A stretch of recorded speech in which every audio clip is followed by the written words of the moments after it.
The bike that made every manufacturer cry and every rider think they were invincible.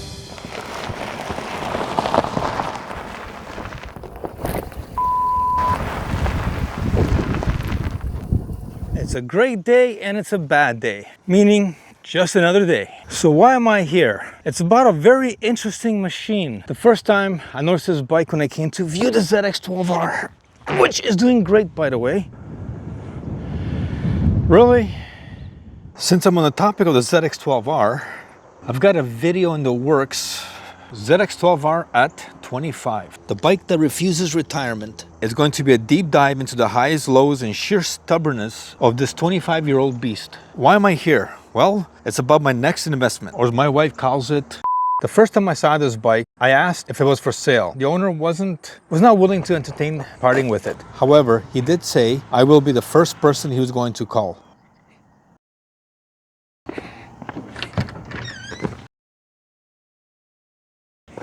Introducing the 2005 GSX-R1000, looking sharp in yellow and black. After all, everyone knows the blue and white ones are ridden by drama llamas. Now, the first thing that people ask is, how much? I could do the usual clickbait and say something like $1. Sure, that will grab some attention and get people to click. And that's the name of the game, right? Grab attention, get people to click. But I'm not giving away the price, mainly because I found out that my wife actually watches the channel. Let's just say a deal worked out for everyone. For him, me, the bike, and even my wife. So what's the story behind this bike? Well, I believe you're gonna find it interesting. One day, the owner decided he needed a new helmet, something to go with the ZX-12R. So off he goes to the Suzuki dealership. And an hour later, he walks out with this. You think the story ends there? Nope. A year later, he decided stock power wasn't enough. So he drops some serious cash on a turbo. At that time, one of the best kits on the market. We're talking nearly 300 horsepower and 160 foot-pounds of torque at idle. It's got a turbo the size of my ego, 12 fuel injectors, because apparently the 8 from factory wasn't enough. It also has a quick shifter, so the rider can change gears faster than I can change my mind. The swing arm is stretched out like it's trying to do yoga, and the drag radial on the back looks like it belongs on a car. Basically, this isn't a motorcycle anymore. It's a bad life decision with handlebars, and I love it. The 2005 GSX-R1000, also known as a K5, was Suzuki's answer, how fast is too fast? From the factory, it came with a 998cc inline-4 engine, making around 175 horsepower. The bike weighed 365 pounds dry, meaning it had one of the best power-to-weight ratios of its time. It came with a 6-speed gearbox and dual brakes that were decent enough if you believed in miracles, and handling sharp enough to scare anyone who thought they were a good rider. Back then, this bike was a king of the leader bike wars. Fast, light, and just a little bit unhinged. I mean, the average modern leader bike weighs over 377 pounds dry. We're only talking about a mass production machine, and not some extreme exclusive motorcycle like the Ducati Panigale Superleggera V4 with its $100,000 price tag. We're talking about bikes that us peasants can afford on a low monthly payment plan. Here are the facts. In 2005, the Japanese Big Four in the 1-liter super sport category were absolutely at war, with each manufacturer fighting for a piece of the high-performance pie. The bikes from this year are famous for being the last of the purely analog rider-free monsters. Now let's have a look at Suzuki's direct competition and a few worthy mentionables. First up, we have the Kawasaki Ninja ZX-10R. The ZX-10R was known for being a bit of a wild child, a little unhinged, but with incredible power. Now, before I go any further, YouTube says if you don't click like, share, subscribe, or leave a comment below, your bike loses 10 horsepower. I didn't make the rules, so hit that button and let's keep going.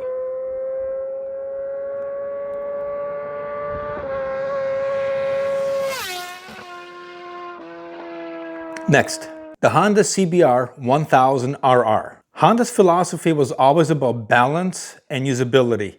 The CBR was a bike that you could ride fast without it trying to kill you at every corner.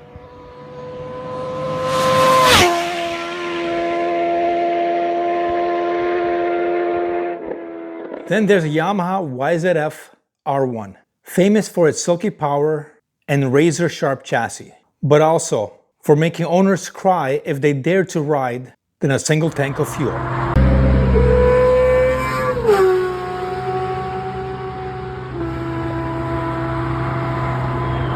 And finally, the bike that arguably changed the game that year, the Suzuki GSX-R1000, also known as a K5. The K5 shocked the industry with its high horsepower and an extremely low weight.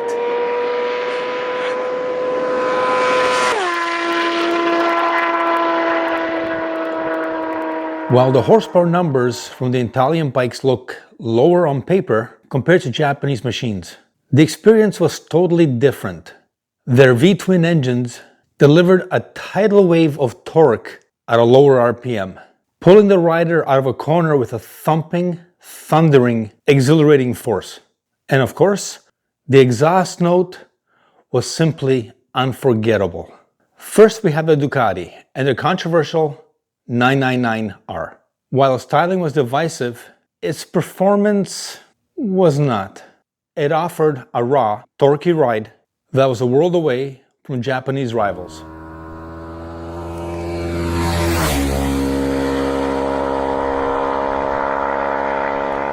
And then there's the Aprilia with the RSV 1000R Factory. Kind of a weird name. Aprilia's V-twin, it was known for its fantastic handling and a motor that delivered a brutal, thrilling ride.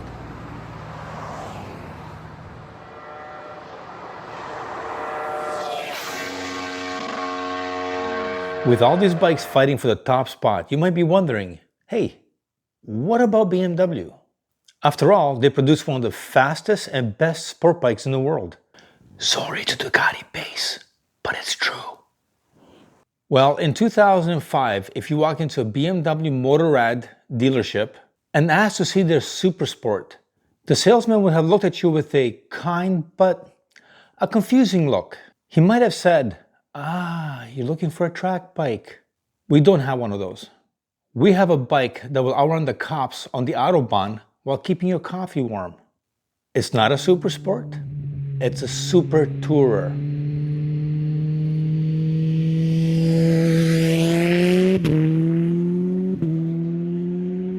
Crossing the pond to a country you might have heard of, the United Kingdom, home to a motorcycle brand that's been around since the early 1900s, Triumph. While Ducati was building twins sounded like angry espresso machines, and the Japanese were cranking out high-revving inline fours like vending machines of horsepower, Triumph said, let's split the difference. Enter the inline triple, a unique voice, torque-rich delivery, and a personality that was unmistakably British. A proper middle finger to conformity, wrapped in polished aluminum and attitude.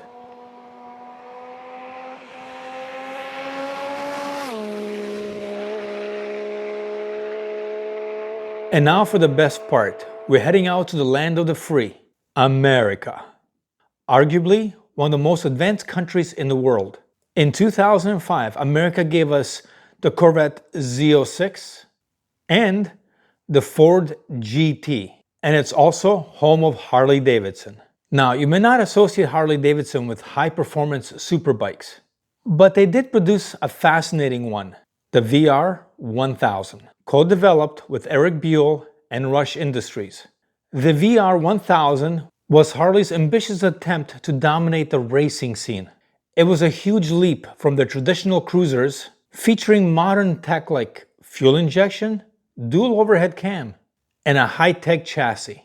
Despite its innovation, it never won a race, and Harley eventually shelved the project. The VR1000 might not have been a success on the track, but it did prove Harley's willingness to experiment with cutting-edge technology, a spirit that would later manifest the Revolution engine used in the V-Rod, which was famously developed by Porsche. And in 2005, Harley-Davidson brought out the V-Rod Screaming Eagle, a high-performance version built by CVO, Harley-Davidson Elite Custom Vehicle Operations.